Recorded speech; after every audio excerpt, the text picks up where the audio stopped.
Hello friends, acquaintances, and enemies of all ages, my name is Combat Bird, and for today's Year of Kirby video, we have another console upgrade. This time we'll be taking a look at Kirby 64, the Crystal Shards for the Nintendo 64. On the planet of Ripplestar, there is a race of fairies who wish to live peacefully. Their planet is protected by a powerful crystal.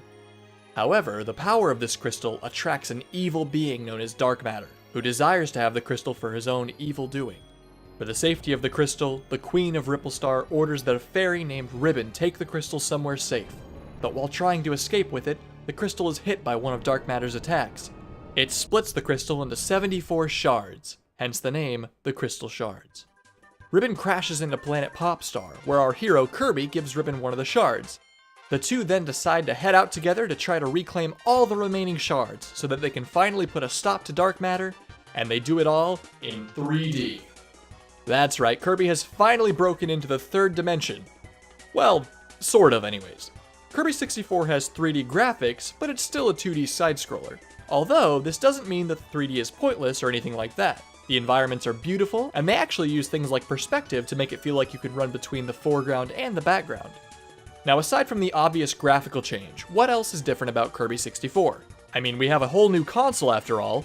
Surely the game has some new features to go along with it, right? Absolutely. And you may even discover this new mechanic without even trying pretty quickly into the game. So you have your traditional copy abilities, spark, burning, and so on. But now, for the first time ever, you're able to combine your copy ability with a completely different one by throwing them at each other. This results in a ton of new abilities and really encourages you to experiment with the different combinations. Or you can be like me and just whiff it completely. The new abilities range from really cool things like a double-sided lightsaber to really strange things like a refrigerator. And with so many possible combinations and different situations calling for different abilities, after beating the game initially, there were still 3 combinations I hadn't even seen. While being able to mix abilities was a very enjoyable new feature to mess around with, Kirby 64 didn't go without its fair share of questionable ones. For example, Kirby is no longer able to fly forever.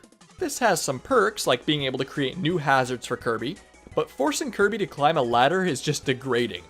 It's speculated that they made this decision based on the fact that Kirby was recently in Super Smash Bros., and had limited flight in that game as well. Another strange mechanic that was added was Kirby's ability to inhale underwater. Initially, Kirby having a limited moveset made maneuvering around enemies underwater a bit more difficult, and it also encouraged using certain moves that allowed you to keep your copy ability, such as Sword for example.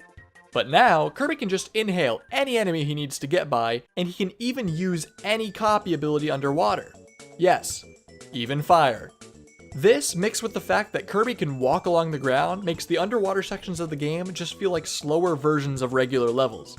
Also, keep in mind, being that this is Kirby's first time in 3D, sometimes hazards or even platforming aren't as precise as you're used to. This isn't too much of an issue, but I did have an occasional death that felt unfair. Alright, now that those negatives are out of the way, let's talk more about some of the things Kirby 64 did right. First off, they kept a somewhat traditional level select. You have 7 different worlds, usually having 4 traditional platforming stages and 1 final boss stage. This makes switching between levels an easy task. Speaking of, the levels themselves are all completely unique, and as such, I never felt like I was going through the same area twice. Now, during these levels, you have a new style of mini-boss that hasn't really been done in previous Kirby games. These mini-bosses are technically just larger versions of enemies. They spawn other enemies and projectiles during the fight, and this is something I feel indifferent about, because while I like the new idea, I wouldn't necessarily say it's better than having some of the unique mini-bosses of the past games. I imagine this was done to help with time, as it's surely easier to just scale an enemy up rather than make a whole new 3D model. But anyways, as you complete the various worlds of the game, you get a nice little animated cutscene. And as silly as it sounds, these really help add character to our heroes. In fact, I really like our heroes in general. We have Kirby, King Dedede, Waddle Dee, Adeline, and Ribbon, who all help Kirby in some way or another during his journey. You also get 3 different sub-games that you and up to 3 other players can all play together. These are fun little time wasters and are certainly worth checking out. It's nice that they incorporated some form of multiplayer, and these sub-games feel a lot more fleshed out than those in previous games. Another new thing I really did enjoy was the ability to play as King Dedede during sections of some levels. Supposedly, all of our heroes were going to be playable, but by the end of it, Dedede was the only one other than Kirby that made it. I should mention, his parts are pretty simple, but they helped add some variety to the gameplay. Can I also just take a moment to mention how much I like King Dedede as a character in general? He's not necessarily super evil, just kind of a jerk. Even after getting beaten by Kirby, he doesn't immediately want revenge, but instead decides to help Kirby in his mission. Overall, Kirby 64 is a ton of fun and a great Kirby game to boot. It can feel a little bit sluggish if you're coming directly from a game like Superstar, but nothing too bad. Experimenting with different abilities is enough to play through this game alone, not to mention the great environments, fun characters, and interesting level design.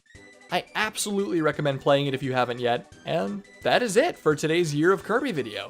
I hope you all enjoyed it. If you didn't watch my previous video explaining it, just know that we're now doing ability showcases in separate videos. So if you want to go see all of the combinations and what they do, click here.